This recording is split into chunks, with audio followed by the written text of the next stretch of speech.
Kita langsung saja, kita akan ada informasi pertama pagi hari ini yang membanggakan Indonesia sebenarnya, tapi juga menuai banyak pembahasan di kalangan warganet dan juga masyarakat.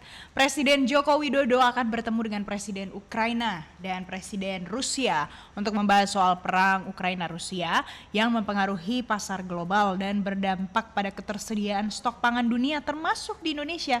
Nah, Jokowi ingin membuka ruang dialog untuk mewujudkan perdamaian di Ukraina.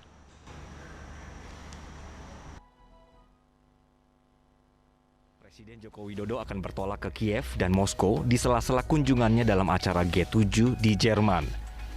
Jokowi ingin mencoba membuka dialog agar tercipta kedamaian dalam konflik Ukraina. Setidaknya inilah yang dilakukan sebagai sahabat kedua negara, di mana Indonesia memiliki komunikasi yang sangat baik dengan Volodymyr Zelensky dan juga Vladimir Putin. Menteri Luar Negeri Retno Marsudi menjelaskan pertemuan Presiden Jokowi dengan pihak Ukraina dan Rusia secara langsung adalah bentuk dari tindakan nyata untuk mendamaikan situasi, bukan hanya mengecam atau bahkan diam. Sebagai Presiden G20 dan salah satu anggota Champion Group dari Global Crisis Response Group yang dibentuk Sekjen PBB, Presiden Jokowi memilih untuk mencoba berkontribusi, tidak memilih untuk diam.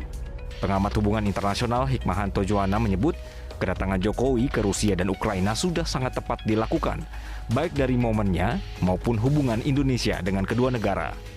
Kehadiran Bapak Presiden sebagai penengah memang sangat tepat waktu. Tepat waktu karena mungkin saja Rusia sudah lelah dengan perang ini, sudah banyak mengeluarkan biaya, mengeluarkan korban prajurit, bahkan legitimasi masyarakat di Rusia mungkin semakin mengecil terkait dengan perang yang dilakukan oleh Rusia.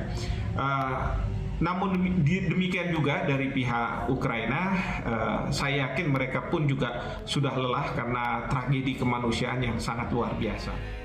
Sebelum Jokowi, beberapa pemimpin Barat datang ke Kiev untuk bertemu Zelensky dan memberikan dukungan dan bantuan senjata. Mereka adalah Presiden Prancis Emmanuel Macron, Kanselir Jerman Olaf Scholz, Perdana Menteri Italia Mario Draghi, dan juga Presiden Rumania Klaus Iohannis. Perwakilan Barat yang bertemu dengan Putin sejak invasi dimulai hanyalah Kanselir Austria Karl Nehammer. Setelah diisolasi Barat, Putin lebih sering bergaul dengan Tiongkok, Brazil, dan India yang menandakan Rusia masih punya banyak teman kuat. Tentu kehadiran Jokowi yang secara jelas dari awal membawa misi perdamaian bagi keduanya akan mendapatkan sorotan dunia.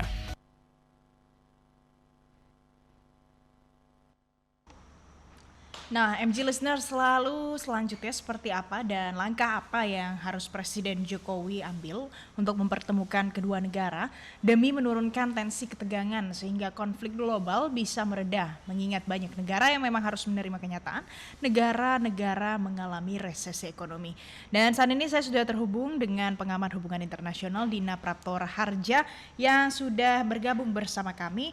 Selamat pagi Mbak Dina, salam sehat. Selamat pagi. Nah, Salam sehat, selamat pagi. Mbak Dina, ini yang sedang marak sekali diperbincangkan karena pertemuannya memang sedang berlangsung juga. Jokowi baru dari KTT G7.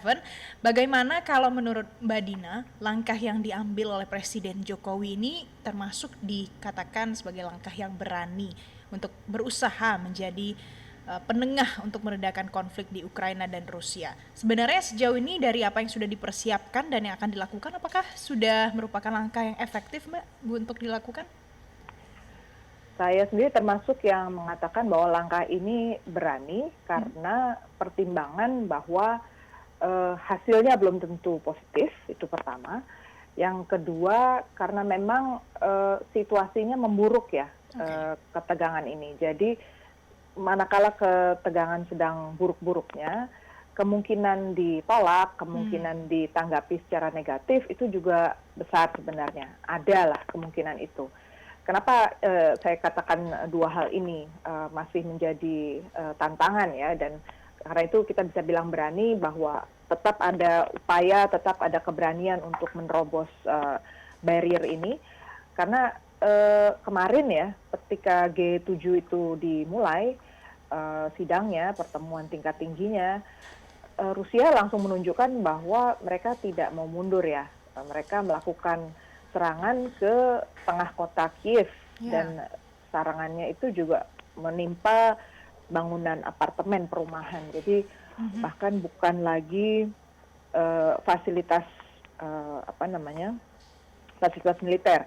Walaupun alasannya Rusia sebenarnya karena pihak Barat ya, aliansi NATO ini mengirimkan senjata baru gitu ke Ukraina. Nah di sisi yang lain kita juga lihat pertemuan G7 sendiri hasilnya dan nuansanya itu adalah membangun front yang lebih solid di kalangan NATO, Uni Eropa untuk menghantam Rusia. Jadi ini situasi yang sangat, tadi saya bilang ketegangannya tuh masih sangat tinggi, dan Zelensky sendiri kalau saya lihat posisinya sebenarnya beberapa statement menunjukkan memang ada sih mungkin keinginan untuk berhenti ya, tapi masalahnya selama dia Uni Eropa ini belum bilang stop, Amerika juga belum bilang stop, itu keputusannya sepertinya udah nggak di tangan Zelensky lagi gitu. Jadinya pertemuan Pak Jokowi dengan Zelensky itu ya bisa berarti ya bukan di tangan saya gitu, atau sesuatu yang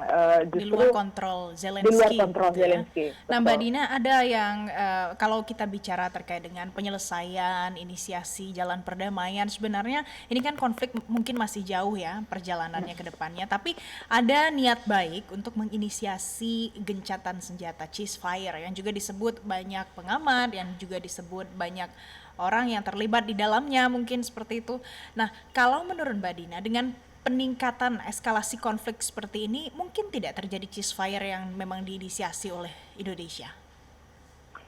Kalau dilihat situasinya, sepertinya perkembangannya masih belum, nggak mungkin satu kali jumpa ini lalu terjadi sesuatu ya. Jadi saya bilang karena rute dalam dunia diplomatik itu ada yang disebut signaling ya, saling menandai gitu.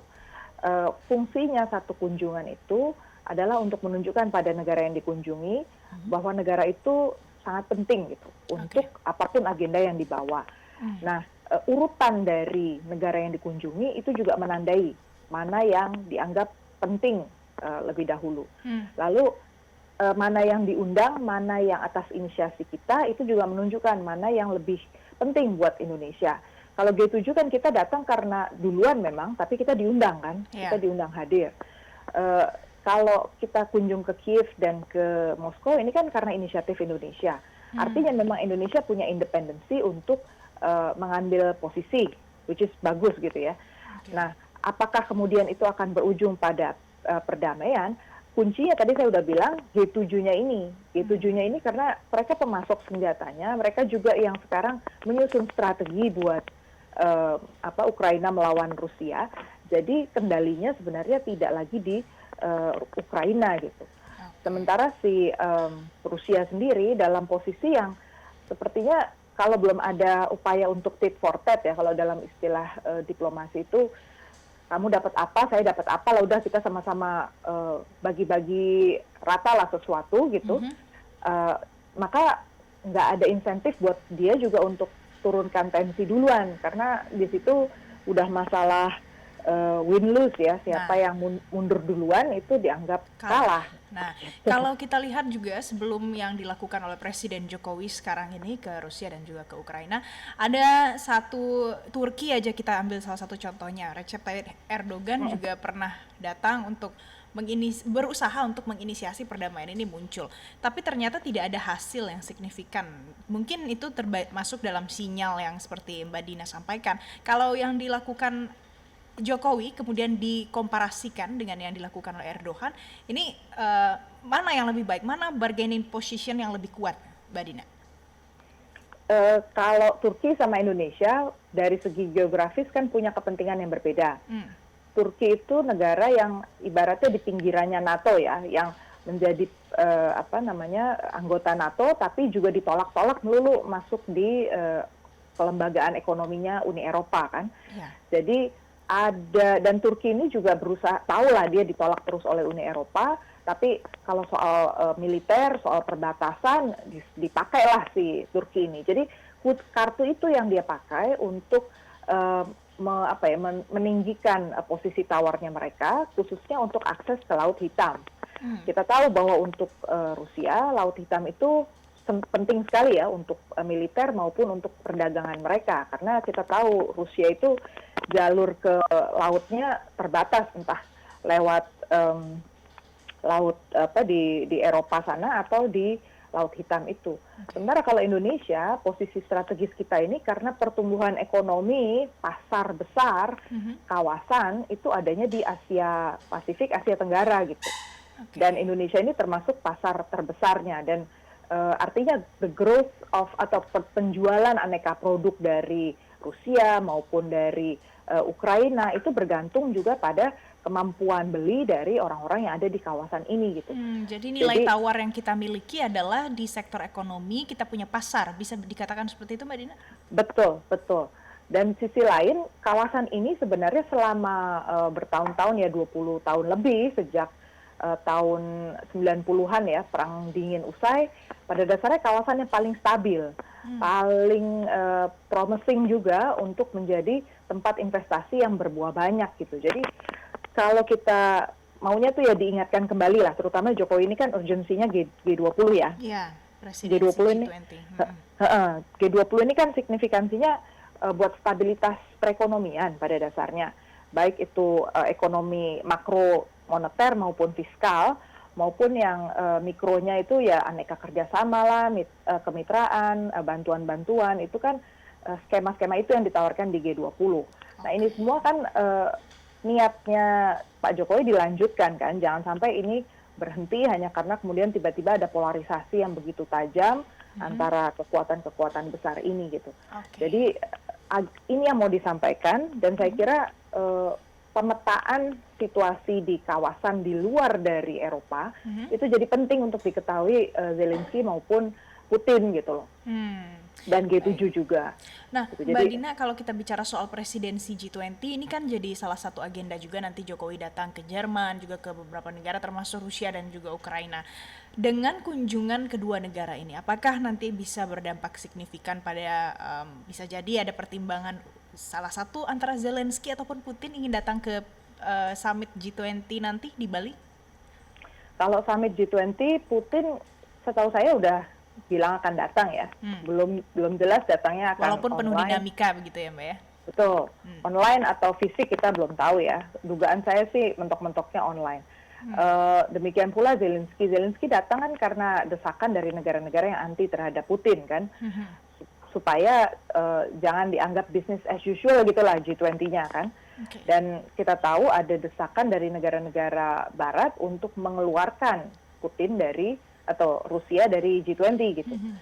Jadi stake-nya atau taruhannya di sini buat Pak Jokowi tadi, instrumen dunia multilateral yang selama ini digunakan untuk stabilitas ekonomi mau diubah juga nih oleh para pemain-pemain global. Nah, Indonesia mau ambil bagian untuk ikut bilang nggak harus diubah itunya, tapi mari kita bicarakan sisi yang lain yang tidak harus mengeksklud atau mengeluarkan negara tertentu, dan malah ujung-ujungnya makin kacau lah suasana di kawasan gitu. Mbak Dina, ini kan pertemuannya masih kita nantikan ya hasilnya seperti apa setelah pertemuan dengan Zelensky maupun Putin. Jadi ada peluang mungkin hasilnya akan ada sinyal yang bagus, tapi ada juga peluang mungkin nanti sinyalnya malah lebih buruk atau jelek gitu. Nah, kalau seandainya hasilnya tidak sesuai dengan harapan, apa the worst case yang mungkin terjadi nanti berdampak pada presidensi G20 di Indonesia?